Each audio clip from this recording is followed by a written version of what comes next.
Hemos llegado a la etapa final.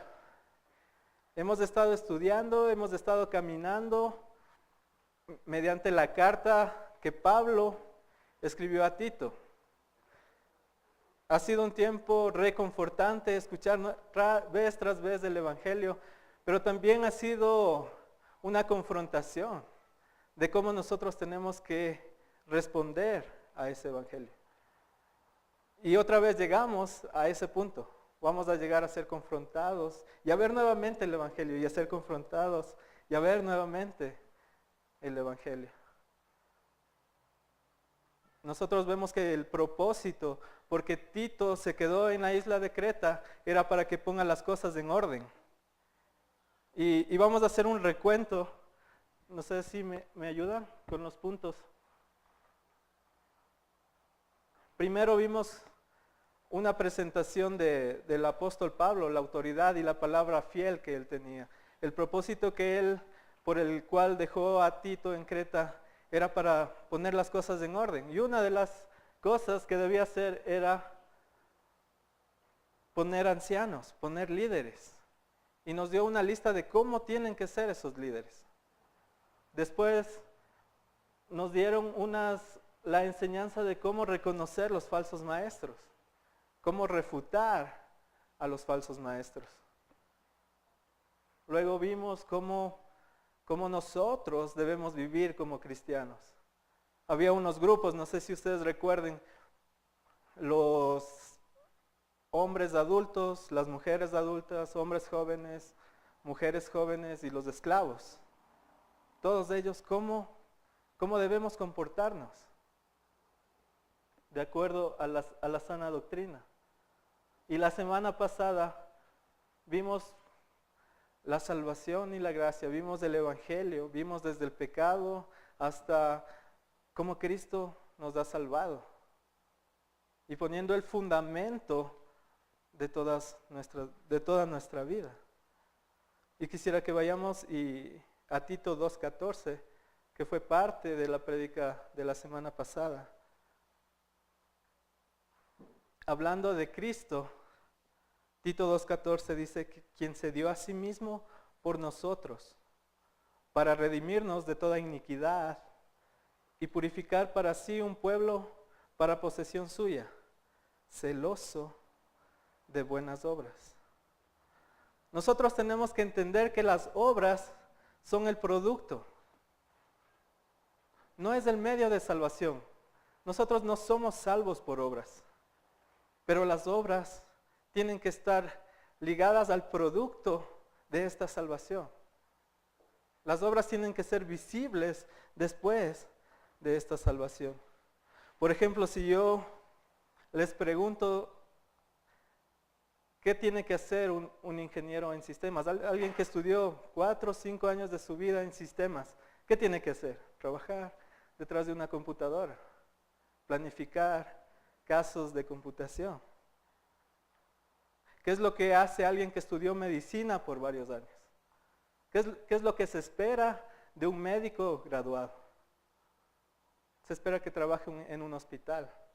Se espera que ayude a personas que están enfermas. ¿Y ahora qué esperamos de un cristiano? ¿Qué esperamos de alguien que está estudiando la palabra, que tiene sus devocionales diarios? ¿Qué esperamos de un cristiano? Y eso es lo que vamos a ver mediante los versículos que hemos leído.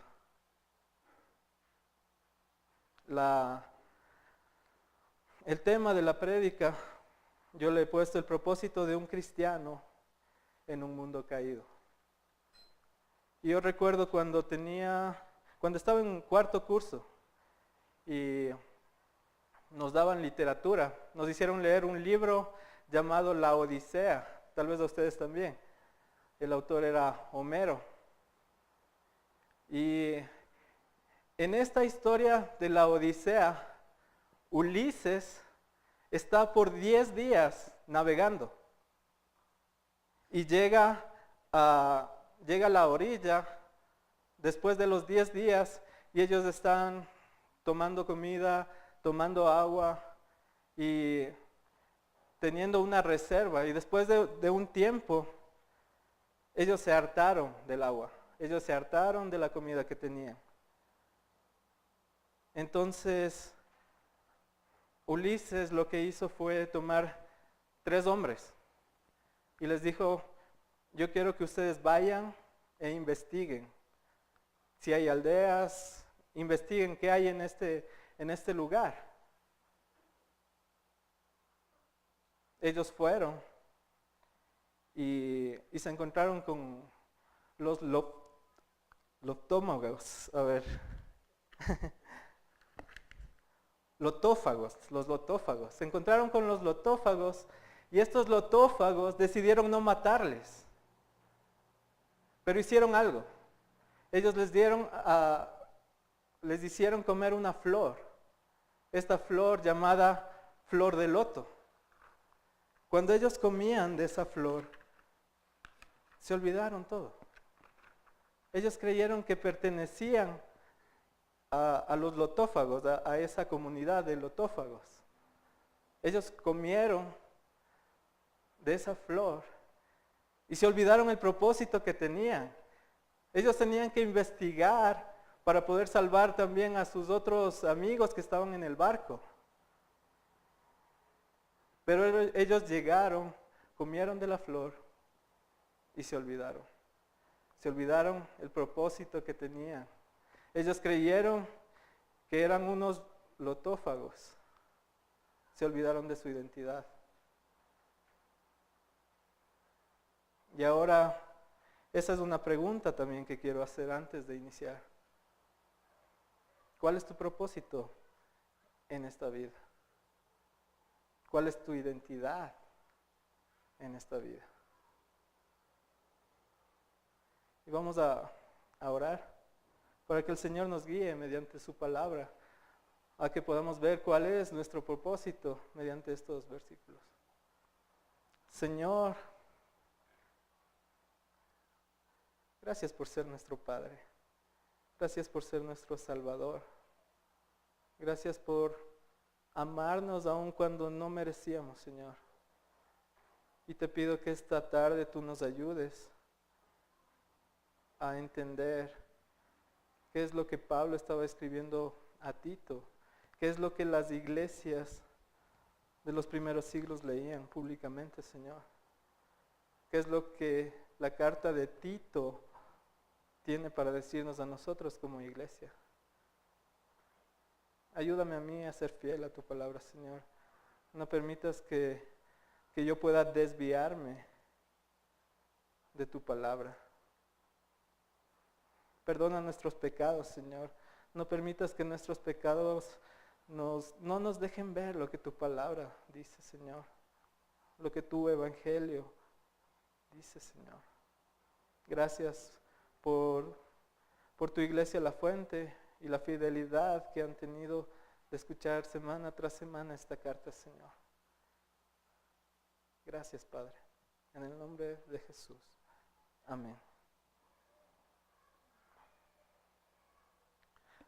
Después de esto, nosotros vemos nuevamente, si recuerdan en el capítulo 2, nosotros vimos cómo Tito retenía la sana doctrina para que pueda producir frutos.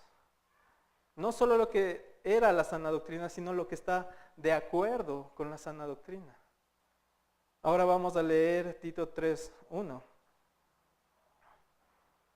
Y dice, recuérdales que estén sujetos a los gobernantes, a las autoridades, que sean obedientes, que estén preparados para toda buena obra. Nuestro propósito es ver todo lo que dice la palabra. Y la primera palabra que vemos aquí es, recuérdales. Tal vez los hermanos de la isla de Creta ya sabían esto. No era nuevo para ellos, así como no es nuevo para nosotros, como tal vez no fue nuevo para las iglesias primitivas. ¿O cuántos de ustedes no sabían que hay que estar sujetos a las autoridades? ¿Alguien no sabía? Recuérdales. Tenemos que estar recordándonos tenemos que estar recordándonos. El mismo mensaje. Tal vez no es un mensaje nuevo, pero tenemos que recordarnos una y otra vez. Que estén sujetos a los gobernantes, a las autoridades y que sean obedientes. Yo quiero hacer una diferencia entre obediencia y sumisión. Parece la misma palabra, pero las implicaciones son diferentes. Si nosotros vemos la palabra obediencia, es una acción externa y a veces puede ser forzada. Muchas veces pueden forzarnos a hacer algo que no queríamos, pero aún lo hacemos. La sumisión es algo interno. Y yo les había contado a Steve y a Pablo antes de esta historia, cuando yo era adolescente, cuando tenía 15 años, jugaba en un equipo de fútbol. Era bueno, no, ahora ya no. Antes sí jugaba bien. Y jugaba en uno de los equipos del campeonato nacional en las divisiones inferiores. Estaba entre los goleadores de ese año. Llegamos a la final y estábamos peleando la final. Llegamos al primer tiempo, estábamos empates, todos estábamos emocionados. Empezó el segundo tiempo y el entrenador dijo: cambio, cadena, afuera. Para mí fue algo doloroso, pero yo puedo decir que fui obediente y no fui sumiso. Fui obediente porque salí de la cancha, pero no fui sumiso porque mi corazón estaba en contra de ese entrenador. Mi interior decía: ese entrenador no sabe nada. Estaba tan molesto. Y podemos ver ahí esa diferencia. Yo pude ser obediente, pero no fui sumiso. Y ahora lo que Pablo le está diciendo a Tito: recuérdales que estén sujetos, que sean sumisos a sus gobernantes, a las autoridades, que sean obedientes. Yo puedo imaginarme a Jesús. ¿Se imagina? Jesús, siendo Dios, se sometió a las autoridades. Los fariseos querían hacerle caer y le preguntaron acerca del tributo. Si se debe pagar o no se debe pagar tributo al César. ¿Qué fue lo que dijo Jesús? Tráigame una moneda. Y le trajeron la moneda. Yo creo que tal vez aquí podemos ver algo de idolatría.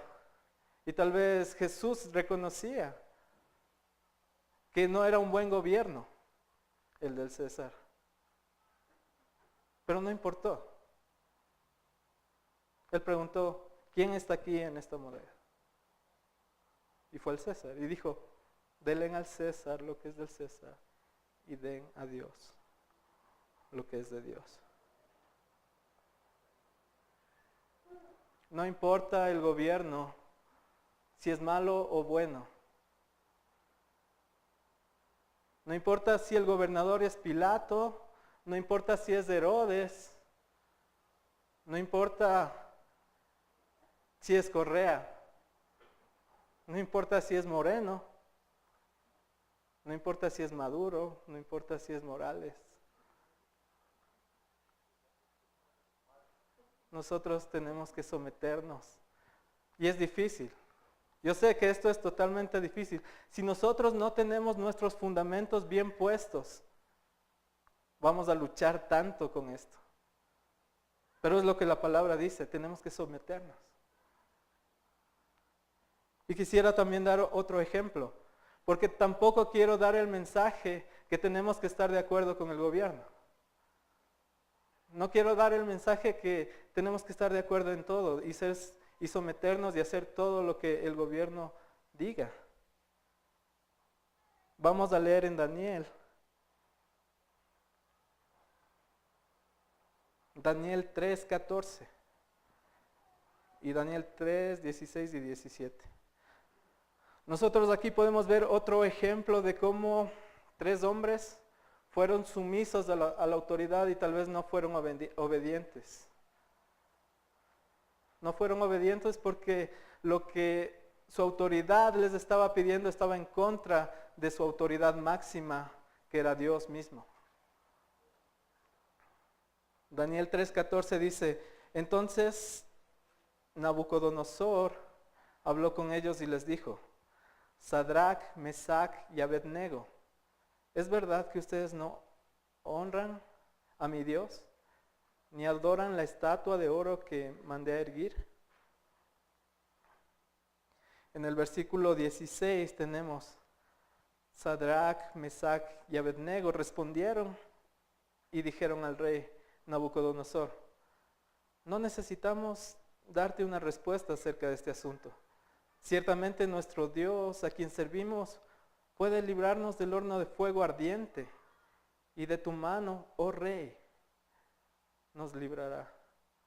Pero si no lo hace, has de saber, oh rey, que no serviremos a tus dioses ni adoraremos a la estatua de oro que has levantado. Ustedes pueden ver aquí, ellos no están obedeciendo a la autoridad, no están obedeciendo al rey Nabucodonosor, pero ellos se están sometiendo a su autoridad. Ellos con mucho respeto saben que Él es rey y les dice, oh rey.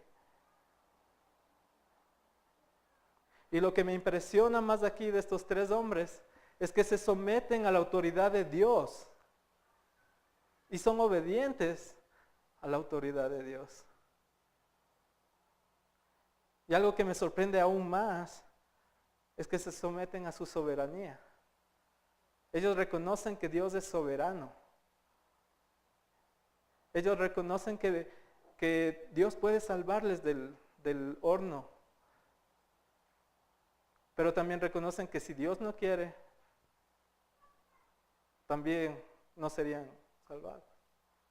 Se someten a su soberanía. Muchas veces creo que también nosotros como cristianos debemos distinguir el someternos a su soberanía. Muchas veces nosotros queremos que Dios sea nuestro siervo. Y decimos, yo declaro esto que va a pasar. Y no es así. Es si Dios quiere, lo va a hacer. Él puede hacer todo, pero solo si Él quiere. Nuestra declaración no tiene poder. Nuestra declaración tiene poder cuando está apuntando a Dios. Cuando decimos Dios es nuestro Señor, esa es una declaración muy válida. Cuando nuestra declaración es Dios es todopoderoso, esas declaraciones son válidas. Tenemos que someternos a las autoridades. Tenemos que ser sumisos y obedientes, pero como hemos visto anteriormente, tenemos nuestra autoridad máxima, que es Dios mismo. Tenemos que ser obedientes a Dios. Entonces estamos viendo un poco de la pregunta que vimos al inicio. ¿Cuál es tu propósito en esta vida? Es glorificar a nuestro Dios. Ese es nuestro propósito más alto. ¿Y cómo glorificas a Dios? Sométete a las autoridades. Sé obediente a las autoridades. Pablo sigue escribiendo en el capítulo 3, versículo 2 de Tito. Que no injurien a nadie, que no sean contenciosos, sino amables, mostrando toda consideración para con todos los hombres. Antes habíamos visto en el capítulo 2 cómo los cristianos deben tratarse entre sí, cómo una iglesia debe llevarse entre ellos. Y aquí lo que estamos viendo es cómo cristianos deben comportarse con personas de afuera. Es tan importante que Pablo ha escrito casi todas sus cartas. Hablan de la unidad que debe tener la iglesia. Habla de la unidad que deben tener entre hermanos y hermanas. Nosotros no podemos dar un mal testimonio. Y muchas veces vemos que hermanos y hermanas no pueden llevarse entre sí. ¿Qué testimonio estamos dando? Y esta palabra no es para la iglesia, entre la iglesia, sino es para la iglesia, para afuera. ¿Cómo debe comportarse un cristiano fuera de la iglesia? Que no injurien a nadie. Habíamos dicho igual, que no sean chismosos, que no sean contenciosos. Y esta palabra llega una y otra vez, que no sean contenciosos. A muchos les gusta ser contenciosos con la sana doctrina. A muchos les gusta ser pendencieros con la sana doctrina, pelear por esa sana doctrina. La palabra dice, no sean contenciosos. Ámense unos a otros. Amen, no injurien a nadie. Sean amables, mostrando toda consideración para con todos los hombres. Muestren consideración para todos los hombres. Otro significado de esta palabra, consideración, porque parece muy suave. Parece yo tengo que considerar a la otra persona. Pero la palabra dice ser humildes. Sino amables, mostrando toda consideración para con todos los hombres. Siendo humildes para con todos los hombres. Y aquí no dice siendo humildes para con los que me caen bien. O siendo humildes para los que se merecen consideración. Sean humildes para con todos los hombres.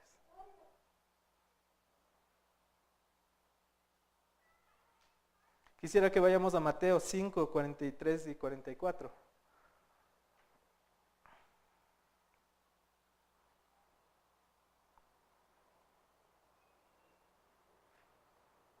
Son las palabras de nuestro Señor Jesucristo.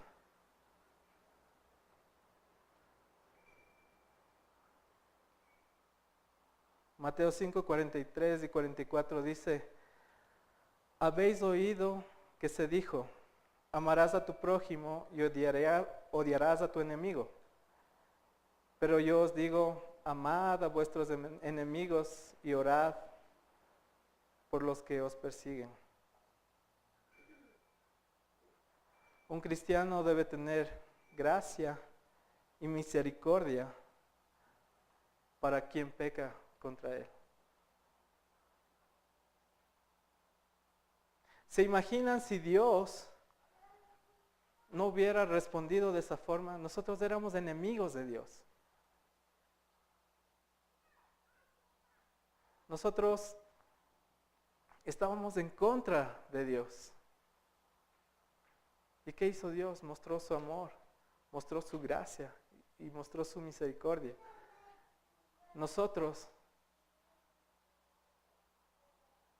debemos también mostrar lo que Cristo ha mostrado. Cristo es nuestro ejemplo más alto en nuestra vida, en nuestra identidad, en nuestro propósito.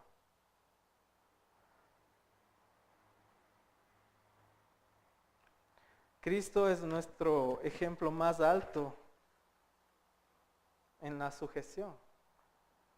Cristo se sometió a las autoridades, Cristo se sometió al Padre.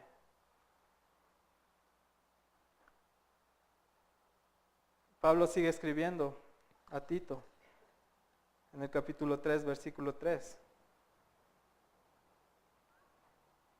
Porque nosotros también en otro tiempo éramos necios, desobedientes, extraviados, esclavos de deleites y placeres diversos, viviendo en malicia y envidia, aborrecibles y odiándonos unos a otros. Está haciendo una transición, Pablo. Está diciendo, ustedes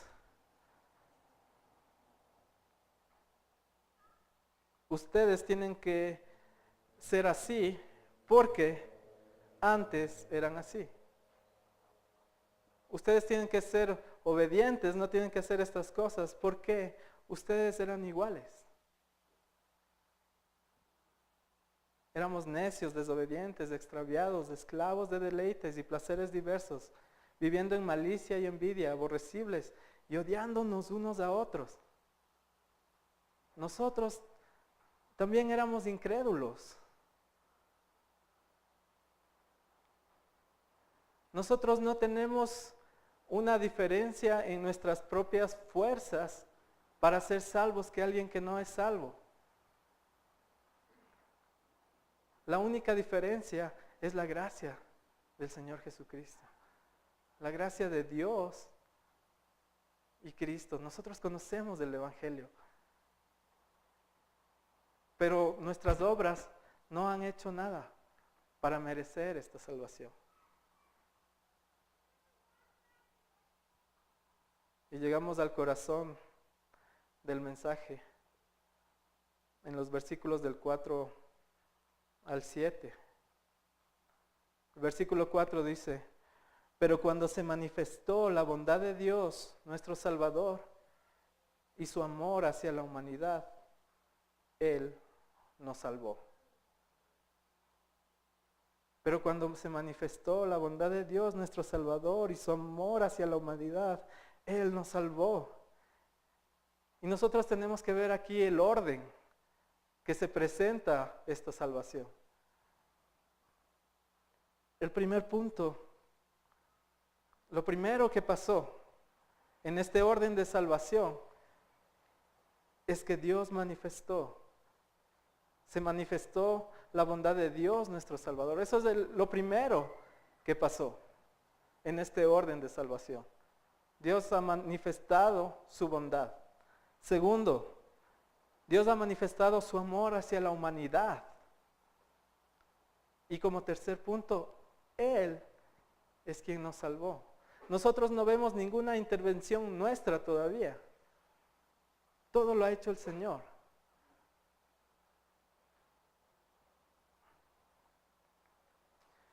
Y si tú estás aquí por primera vez escuchando este mensaje, si tú no has oído de Cristo, o si tú pensaste que iba a llover y entraste para escampar, te voy a decir algo. Tú corres el peligro de que Dios tenga misericordia de ti. Tú corres el peligro de que Dios te salve.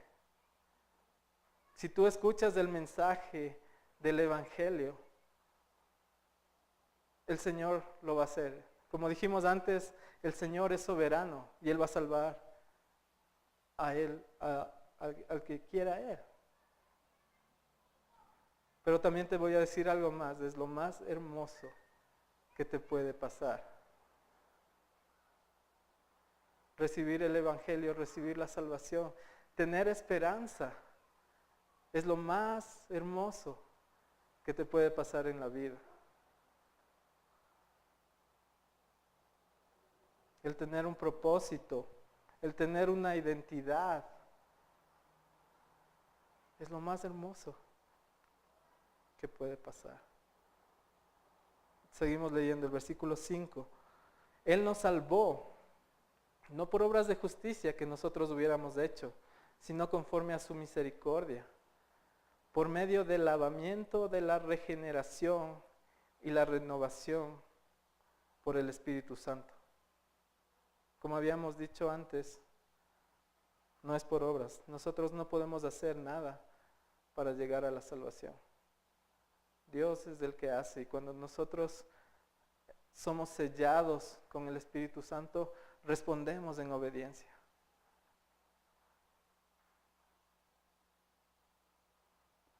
Y quisiera ver esta palabra que dice por medio del lavamiento de la regeneración.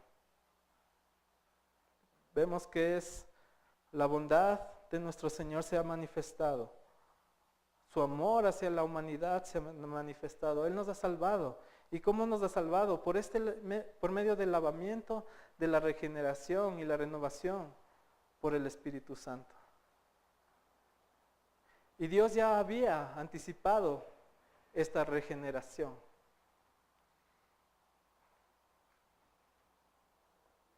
Vamos a abrir nuestras Biblias en Ezequiel 36, 24 al 27.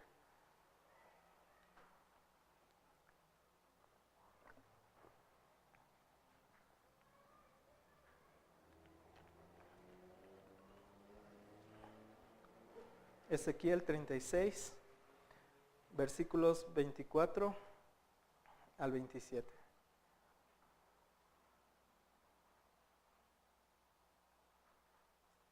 Dice, y yo os tomaré de las naciones, y os recogeré de todas las tierras, y os traeré a vuestro país. Esparciré sobre vosotros agua limpia, y seréis limpiados de todas vuestras inmundicias, y de todos vuestros ídolos os limpiaré. Os daré un corazón nuevo, y pondré espíritu nuevo dentro de vosotros, y quitaré de vuestra carne el corazón de piedra, y os daré un corazón de carne. Y pondré dentro de vosotros mi espíritu, y haré que andéis en mis estatutos, y guardéis mis preceptos, y los pongáis por obra. Dios ya había anticipado todo esto en Ezequiel. Dios ya había anticipado que nos daría su propio espíritu. Si tú estás siguiendo y caminando a nuestro Señor Jesucristo, si tú confías en que Cristo es nuestro Señor y Salvador, tú tienes el Espíritu Santo en ti.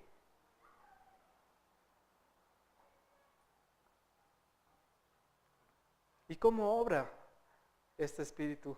Nosotros como Iglesia La Fuente tenemos bautizos en la piscina.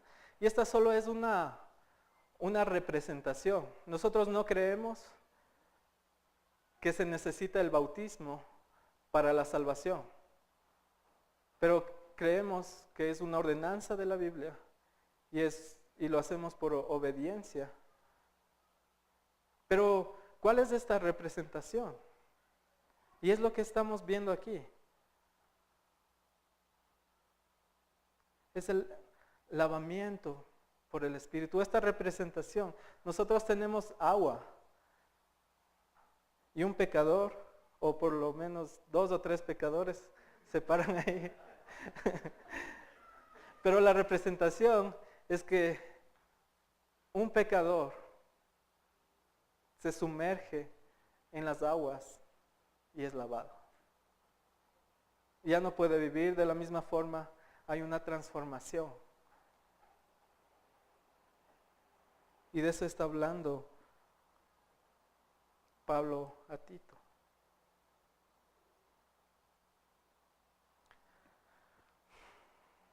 La regeneración y la renovación. Nosotros somos regenerados cuando somos sellados por el Espíritu Santo. Pero hay algo en este corazón que habla Ezequiel. Ezequiel dice que tenemos corazones de piedra y nos va a quitar esos corazones de piedra y vamos a tener corazones de carne. El tema aquí es que nosotros entramos en una lucha. Este lavamiento lo que nos da es el Espíritu Santo. Y gracias, Señor, gloria a Dios, porque si no, no podríamos luchar. Pero nuestra santificación va a seguir, nuestro cambio va a seguir hasta que el Señor venga o nosotros vayamos donde Él. Nosotros tenemos que escuchar la palabra, leer la palabra y seguir en una transformación, seguir transformando nuestros corazones. Nosotros no creemos que cuando el Espíritu Santo viene a nosotros enseguida somos santos al 100%, sino que empezamos en una lucha. Tenemos un propósito, tenemos una identidad. Pablo sigue escribiendo en el versículo 6, hablando del Espíritu Santo, dice que Él derramó sobre nosotros abundantemente por medio de Jesucristo, nuestro Salvador, para que justificados por su gracia fuésemos hechos herederos según la esperanza de la vida eterna. Aquí nosotros podemos ver que la Trinidad, un Dios trino, está activamente en la salvación. Está actuando activamente en la salvación. Dios ha tenido misericordia, Dios ha mostrado su amor para con la humanidad. Nos ha dado su Espíritu, pero su Espíritu viene solo mediante Jesucristo, nuestro Salvador. Y Él ha derramado no solo su Espíritu, sino su Espíritu abundantemente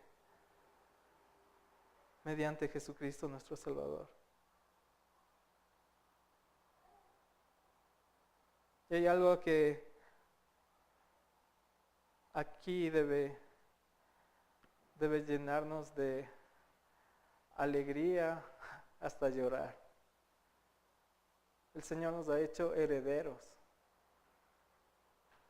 El Señor nos ha hecho sus herederos, sus hijos.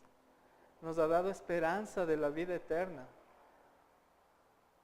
Nos ha dado una identidad nueva. Nos ha dado una naturaleza nueva.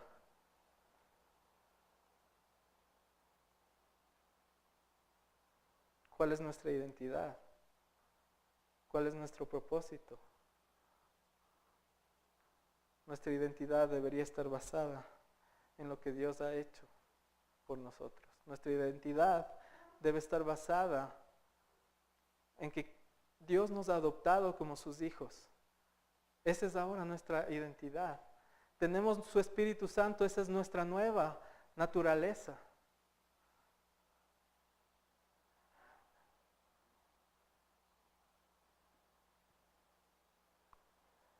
Pablo sigue escribiendo en el versículo 8.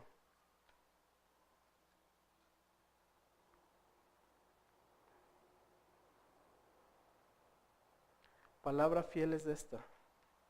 Y en cuanto a estas cosas, quiero que hables con firmeza, para que los que han creído en Dios procuren ocuparse en buenas obras. Estas cosas son buenas y útiles para los hombres. Palabra fiel es esta. ¿Cuál es la palabra fiel? Algunos teólogos dicen que esta palabra fiel es Tito 3, del 4 al 7, lo que hemos leído. Podemos ver casi todo el Evangelio aquí, desde el 4 al 7. Vemos cómo éramos nosotros, cómo tenemos que ser, cómo Dios se ha manifestado, cómo Dios nos ha dado su Espíritu mediante Cristo.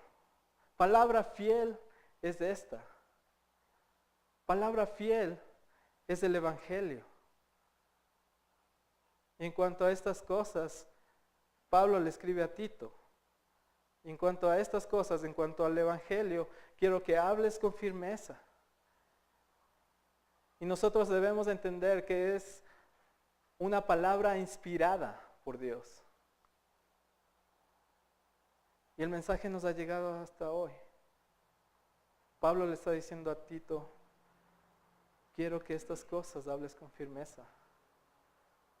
Y ahora leyendo, yo puedo decir a Pablo, a Jota, a mí, a Steve, Diego, Andrés, Pancho, todos los que tienen un rol de enseñanza.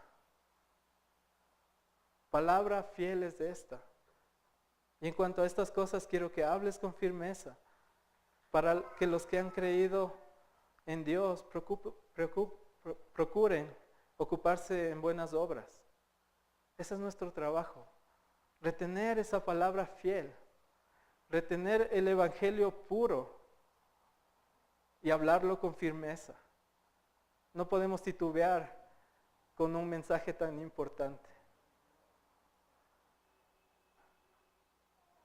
Para los que han creído en Dios, procuren ocuparse en buenas obras. Estas cosas son buenas y útiles para los hombres.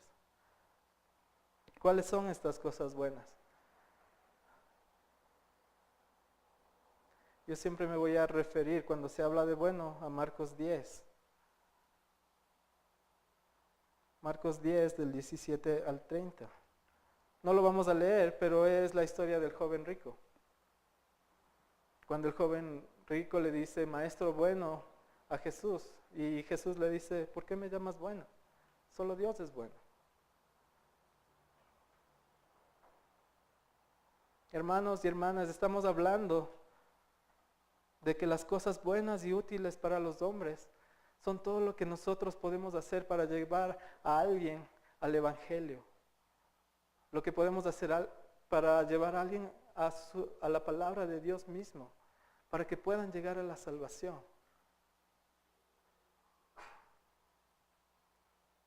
Tenemos una responsabilidad grande como cristianos. Tenemos que someternos a las autoridades, tenemos que ser obedientes. ¿Por qué? Porque tenemos que ser testimonio. Tenemos que llevarnos bien unos con otros. ¿Por qué? Porque tenemos que ser testimonio. Tenemos que ser humildes y considerados con los que no conocen el Evangelio, con quienes están en contra de Dios. ¿Por qué? Porque tenemos que tener un buen testimonio. Nuestro testimonio no va a salvar a nadie, pero por nuestro testimonio pueden llegar a conocer la palabra.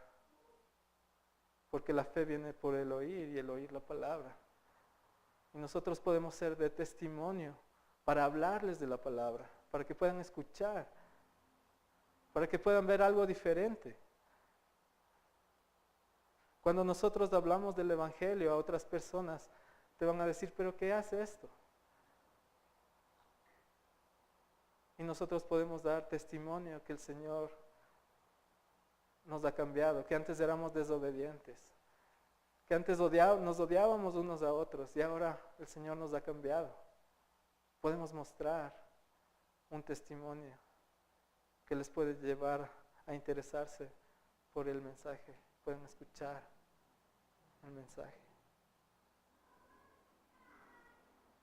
Esas son las cosas útiles de las que está hablando Pablo a Tito.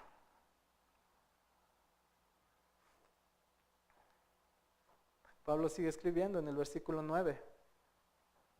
Dice, pero evita controversias necias, genealogías, contiendas y discusiones acerca de la ley, porque son sin provecho y sin valor.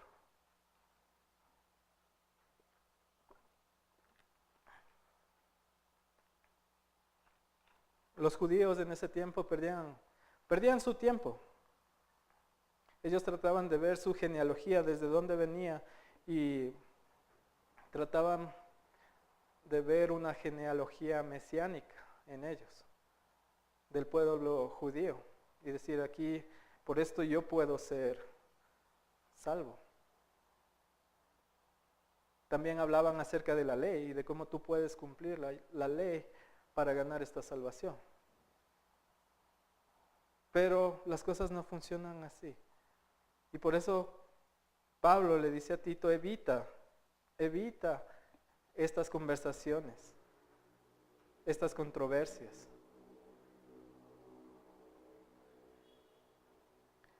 Hay un libro que estoy leyendo acerca de las cartas pastorales. El autor se llama John Kitchen. Y él dice, decir algo constructivo es siempre más importante que decir algo controversial. decir algo constructivo es siempre más importante que decir algo controversial. Nos puede encantar ver los pasajes oscuros y empezar a tener controversia entre estos pasajes, pero tal vez las personas ni siquiera entienden el Evangelio, ni siquiera entienden quién es Jesús, quién es Dios. Muchas veces tenemos que evitar estas conversaciones, evitar estas controversias, porque son sin provecho y sin valor.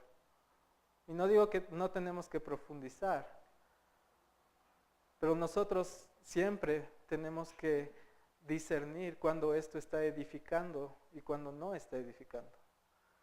Cuando no está edificando, nosotros podemos decir no. Pero cuando está edificando, podemos seguir indagando, seguir estudiando.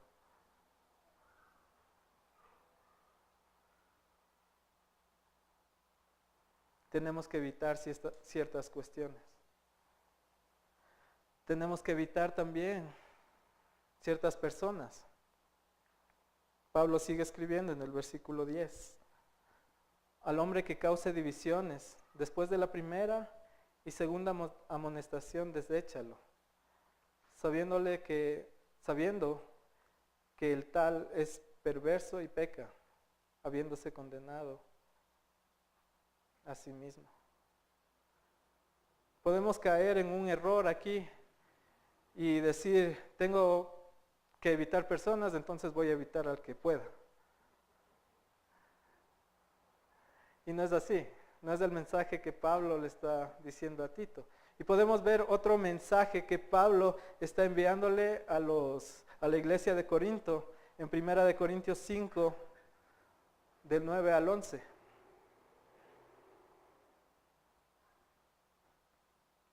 Primera de Corintios 5, del 9 al 11, dice: en mi carta os escribí que no anduvieras en compañía de personas inmorales.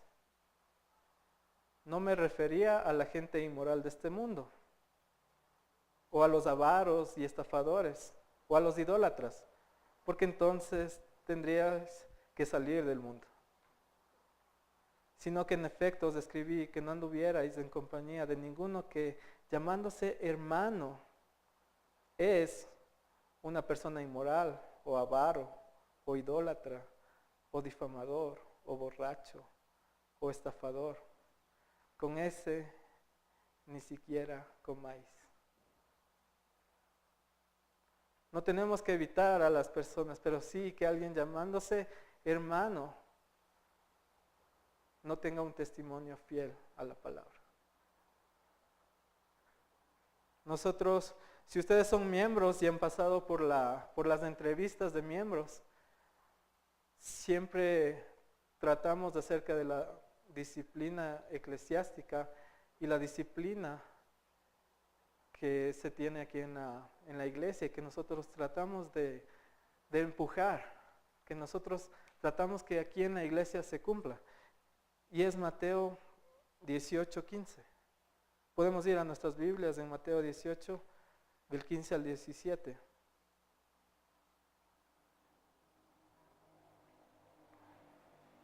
Mateo 18, 15 al 17 dice: por tanto, si tu hermano peca contra ti, ve y repréndele, estando tú y él solos. Si te oyere, has ganado a tu hermano. Mas si no te oyere, toma contigo a uno o dos, para que en boca de 2 o 3 testigos conste toda palabra. Si no los oyere a ellos, dilo a la iglesia. Y si no oyere a la iglesia, tenle por gentil o publicano. Mateo está ayudándonos también a ver cuál es nuestro propósito, cómo actuar. La Biblia en realidad nos está diciendo cómo tenemos que actuar en cada situación. Y si nosotros como familia como iglesia vemos a alguien que está pecando, lo primero que vamos a hacer no es ir donde el otro hermano a contarle que el otro hermano está pecando. O no vamos a ir donde el pastor a contarle cómo el otro hermano está pecando. Nosotros tenemos que, si vemos a un hermano, ir donde él y decirle que está pecando, que está yéndose en contra de Dios. Y si lo aceptas, ganado a tu hermano.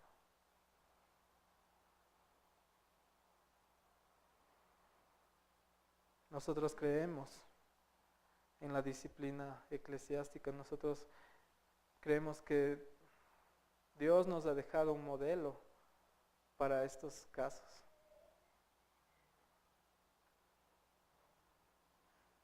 Y el último punto. Pablo sigue escribiendo en el versículo 12. Cuando te envíe a Artemas o a Tíquico, procura venir a mí en Nicópolis, porque he decidido pasar allí el invierno. Encamina con diligencia a Zenas, intérprete de la ley, y a Apolos, para que nada les falte, y que nuestro pueblo aprenda a ocuparse en buenas obras, atendiendo a las necesidades apremiantes, para que no estén sin fruto. Todos los que están conmigo te saludan. Saluda a los que nos aman en la fe. La gracia sea con vosotros.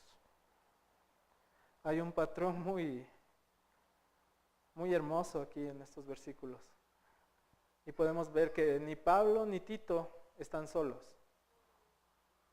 Ellos no están solos. No están apartados. No son un líder aislado que está hablando a una iglesia. Ellos tienen su equipo. Ellos viven en comunidad. Cuando te envíe a Artemas o a Tíquico, procura venir. O sea, él va a enviar a alguien y él espera que él venga. Y la iglesia de Creta va a seguir. Porque la iglesia no es de los líderes, no es de los pastores. La iglesia es del Señor. Y como decía hace algunas semanas, la mies es mucha y los obreros son pocos. Que el Señor tenga misericordia de Quito y que mediante la fuente podamos ser esa luz, que podamos entregar ese mensaje del Evangelio. Yo no sé cómo estamos viviendo en comunidad, cómo nos estamos ayudándonos unos a otros para crecer en este precioso mensaje. ¿Cuál es tu equipo? ¿Cuál es tu equipo en este propósito? ¿Cuál es tu equipo que tiene la misma identidad que tú? ¿Cómo te está ayudando ese equipo en este propósito? Necesitamos de nuestras comunidades.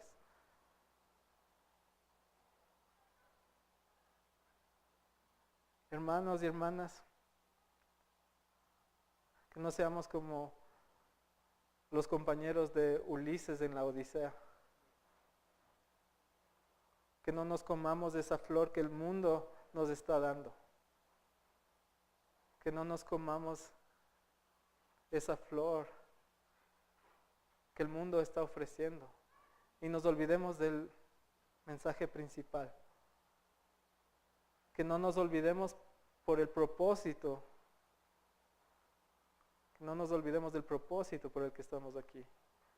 Que no nos olvidemos de nuestra identidad.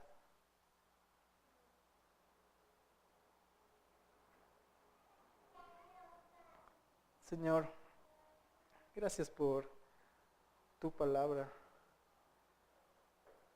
Gracias porque tú nos has salvado, Señor. Gracias porque tú has manifestado tu amor para con toda la humanidad. Y te pedimos perdón, Señor, porque no hemos podido ser obedientes conforme a como tú has hablado, Señor. Tal vez hemos estado en contra del gobierno, no nos hemos sometido, Señor, tal vez. Perdónanos y ayúdanos, Señor, que tu Espíritu Santo nos ayude a someternos a los gobiernos, Señor. Que nos des la fuerza para hablar la verdad, Señor, también, si no estamos en acuerdo. Señor, ayúdanos a vivir vidas que adornan tu doctrina y que no blasfeman tu palabra, Señor, entre nosotros, entre hermanos y hermanas de la iglesia, Señor. Padre, ayúdanos a ser testimonio para personas que están fuera de la iglesia, que no te conocen a ti. Ayúdanos a ser humildes, Señor, con esas personas. Ayúdanos a no perder nuestra identidad, Señor. Ayúdanos a no enamorarnos de las cosas de este mundo. Ayúdanos a enamorarnos más de ti. Ayúdanos a tener esa esperanza en ti, Padre. Gracias por tu iglesia, Señor. Sabemos que un día tú vas a regresar y esperamos con ansias ese día. Gracias, Padre. Amén.